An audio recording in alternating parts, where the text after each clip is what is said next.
ito po yung mga ano namin, operations na ginawa right after the one and nagkandak rin po kami ng sarili naming Ardina. At ito yung mga pictures lang po ito ng clearing operations. Ito yung nangyari sa barangay Karon po ito. Sa coastal area. Coastal area po namin. Pati yung mga seawall sira po dyan. Opo. Next no. So yung seawall.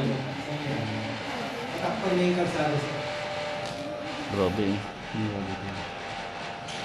Next year. Nabahin kami sa gilid ko yan. Ganun po yung nangyari. Next.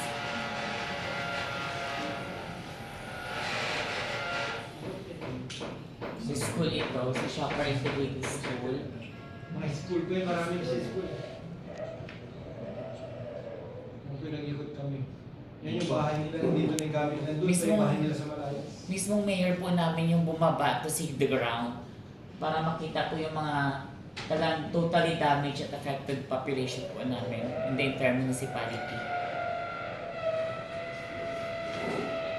With our responsibility officer. Minimum bahay po dyan, sa may kaliwa ko. Minimum bahay po dyan. Pinakita nyo yung mga plastic ko. Clear na yung mga tayo po yung mga bahay. Pero wala ka nang makita nakatayo.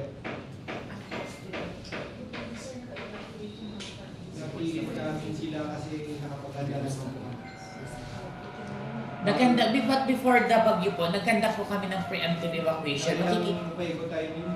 yes po, mga dalawa po. Tapos lahat po ng barangay namin dito, talagang nagkanda po ng preemptive evacuation. Makikita niyo po yan sa situational report na sinesend namin sa PDRMO. So ito po yun.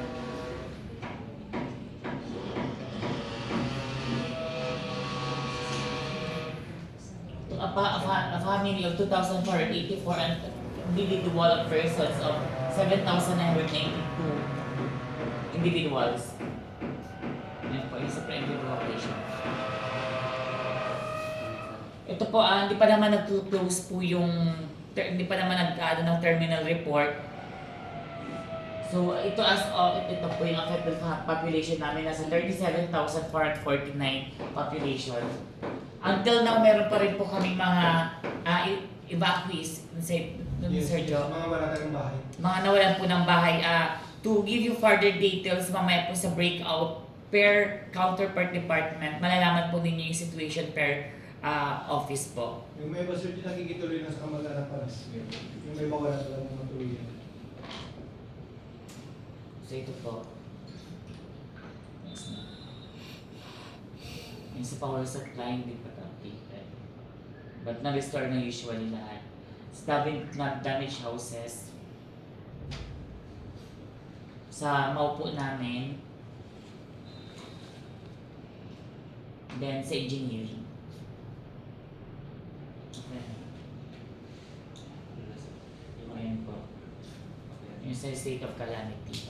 So yun lang po yung short presentation namin. So after the presentation po, I think we will now move on to counterpart po to have para po malaman po ninyo yung per office situation po.